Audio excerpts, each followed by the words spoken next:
Hey, wait a minute. That looks like Dr. Jen's art at the Cayley Institute. Hi, Jen. Hey, Got something cool I wanted to show you. what is it? All right, let's see. So, can you see this? Whoa, Yes. Whoa. look at that cherub. You wanna take a Astronomer baby. that's right. Do you want to take a crack at what this might be? I'm thinking I see Ceres on the telescope. Is this announcing the discovery of Ceres? It is, yes. This is I got it? yeah, very Okay, that good. was a give. Yeah. Ceres additatio, what does that say? Addition? It's kind of messed up. I can't read Ceres avocado toast. it. I think it Wait might a minute. Okay, no. Look at those snakes though. So Ceres was discovered next to two snakes.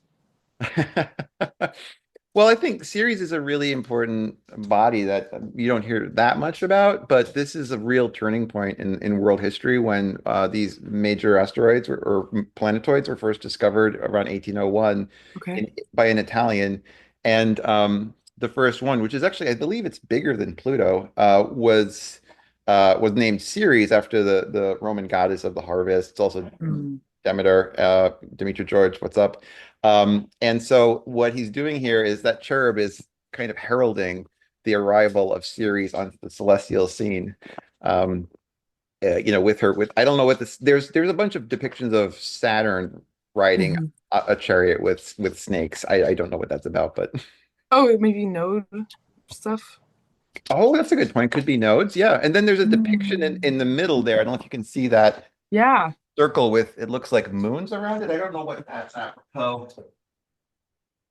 they look like, yeah, it's some kind of, maybe that would be, well, my instinct right now would be to cast the chart of when Ceres was discovered to see what was near it.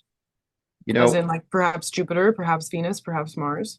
I'm you not an expert in that, but you know who might be. Andrea Michelle Heckel is coming up with a Ceres workshop this summer Oh, that I'm nice. really excited about. That's Six really, different speakers only on Ceres.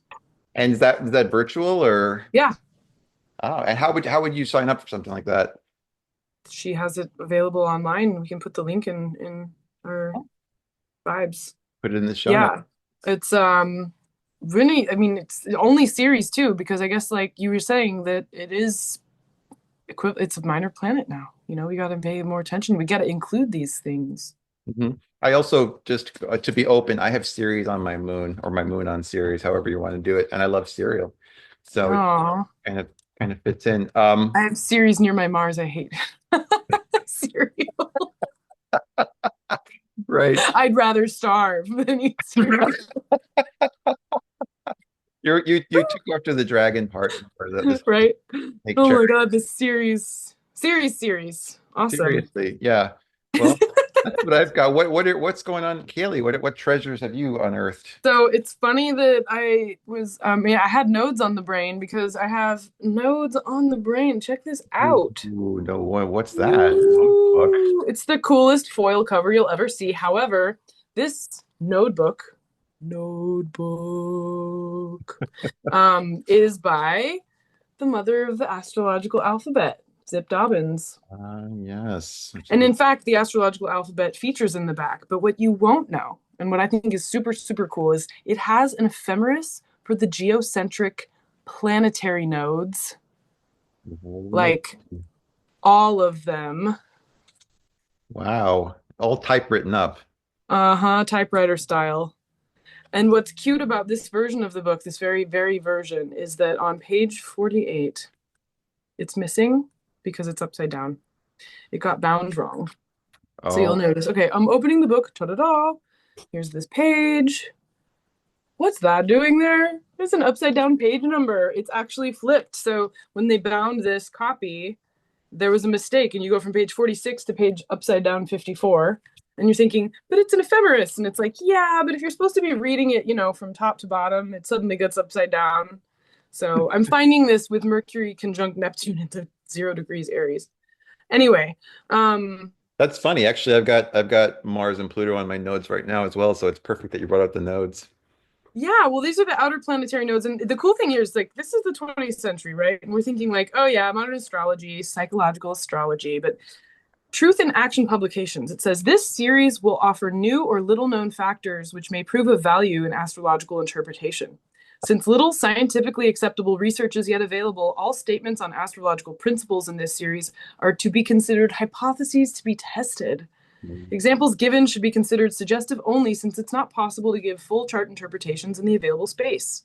Readers are invited to test the new information, the geocentric positions of the planetary nodes for themselves, and to send evidence, either pro or con, to TIA publications, which is Truth in Action. I was like, thanks in advance. Additional illustrative case histories provided by readers will be incorporated in future editions with permission. So, and this was in its third printing. Wow. They're doing like collective hypothetical challenges, like scientific level studies together as a group, and that I think is very cool. Yeah, So, and it doesn't sound like they're being dogmatic, closed-minded, or gatekeeping. So that's nice. or psychological, Or it's like, right? They're like, here's an ephemeris, figure it out, yeah. right? So they're just talking about the ways which houses these nodes of the moon are delineated, right? And then they're giving you a sense of what the nodes of Pluto, Neptune, Uranus, etc. could have been. Now we actually, you know what? Now that you've shown Ceres and Pluto might be on the same playing level, we need a Ceres node Hmm. ephemeris. So Oh that's a yeah. challenge. Yeah, that's for sure. But yeah, that's what I'm looking at. That's awesome. That's got to be one of the more stylish covers I think that I've seen. So good. Yeah, it's real cool. Definitely one I picked up because I was like, well, I don't know about this node. I actually found out about this book in a citation of a journal article I was reading where someone was talking about planetary nodes, and then they were like, Zip Dobbin's notebook, and I'm like, oh, that's what's in there.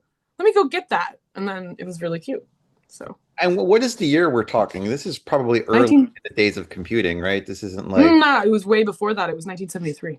yeah, that's hardcore. That's amazing that people, I mean, I kind of wish I could see more of that kind of stuff happening, that kind of exploring and sharing. It's really good. Yeah, super cool. All right, well, I'm gonna Thanks, get back Matt. to it. All Have a right, see good you day. later. Bye-bye.